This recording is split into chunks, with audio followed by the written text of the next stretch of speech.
മേലോരെ കാല് തൊട്ട് തലയിൽ വെക്കണം. നേതാവ് ഇന്ന് നേതാവ്, നാളെ രാജാവ് എന്നും ജേതാവ്.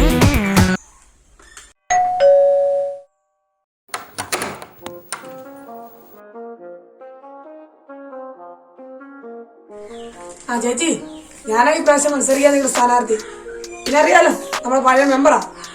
ആ, പഴയ മെമ്പർ എനിക്കറിയാം. ഇപ്പോഴെങ്കിലും കണ്ടത് നന്നായി. കൊച്ചിനെ എനിക്കറിയാം. കൊച്ചു മത്സരിക്കുന്ന കാര്യം ചേട്ടൻ ഇവിടെ പറഞ്ഞായിരുന്നു. ആ, പറഞ്ഞ പോലെ നമ്മുടെ ചേട്ടൻ എന്ത് ചേച്ചി? ചേട്ടൻ രാവിലെ പാടത്തേക്ക് പോയതാ. ആ ചേച്ചി, ഇറങ്ങിയേക്കുവാ, കൊറോണയൊക്കെയാണ്. ചേട്ടൻ വരുമ്പോ പറയണം, നമ്മുടെ ചിഹ്നം മറക്കില്ലേ, പാടത്ത് കൊണ്ടിയെടുക്കുന്ന മനുഷ്യൻ. ചേച്ചി, ചേട്ടൻ വരുമ്പോ ഇതങ്ങ് കൊടുത്തേക്കണം.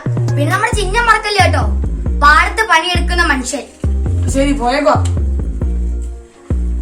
ആ, ചേട്ടൻ വന്നല്ലോ. ഞാനൊരു മലയാളി, എന്നും മണ്ണിൻ കൂട്ടാളി, എന്നും മതിലുകളില്ല മതിലുകളില്ല സ്നേഹത്തെ.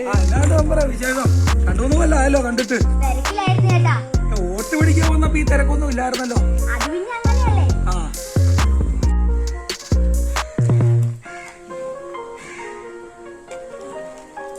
ചേട്ടാ, ഞങ്ങൾ ഇറങ്ങാൻ തുടങ്ങുമായിരുന്നു. ചേട്ടനെ കണ്ടോണ്ട് നിന്നാണ്. കാര്യങ്ങളൊക്കെ ഞങ്ങൾ ചേച്ചിയോട് പറഞ്ഞിട്ടുണ്ട്. നമ്മുടെ ചിഹ്നം ചേട്ടൻ തന്നെ, പാടത്ത് പണിയെടുക്കുന്ന മനുഷ്യൻ. അപ്പൊ ഇതെന്നാ കാലം നിറഞ്ഞ ചെളി. പിന്നെ പാടത്ത് പണിയെടുക്കുന്നതിന്റെ കാലം ചെളിയില്ലാതെ പിന്നെ എന്നാ ഇരിക്കണം. ചേട്ടാ, ഇതിനെല്ലാം ഒരു പരിഹാരം. എന്നാ പരിഹാരം? ചേട്ടൻ തന്നെ ജയിപ്പിച്ച ചേട്ടന്റെ പാടത്ത് ഞാൻ ഗ്രാനൈറ്റ്. അപ്പൊ ചേട്ടന് പിന്നെ ചെളി ചോട്ടേണ്ട ആവശ്യം വരികയല്ലോ. ഇല്ല. ഗ്രാനൈറ്റ് പറ്റിയില്ലെങ്കിൽ ടൈലിട്ട് തരും. പക്ഷെ ചേട്ടൻ വോട്ട് എനിക്ക് തന്നെ ചെയ്യണം. നമ്മുടെ ചിഹ്നമാണ് പാടത്ത് പണിയെടുക്കുന്ന മനുഷ്യൻ. അത് മറന്നുപോയി. എല്ലാരോടും പറഞ്ഞ വോട്ടിന്റെ കാര്യം വല്ലാത്ത ചതീത്.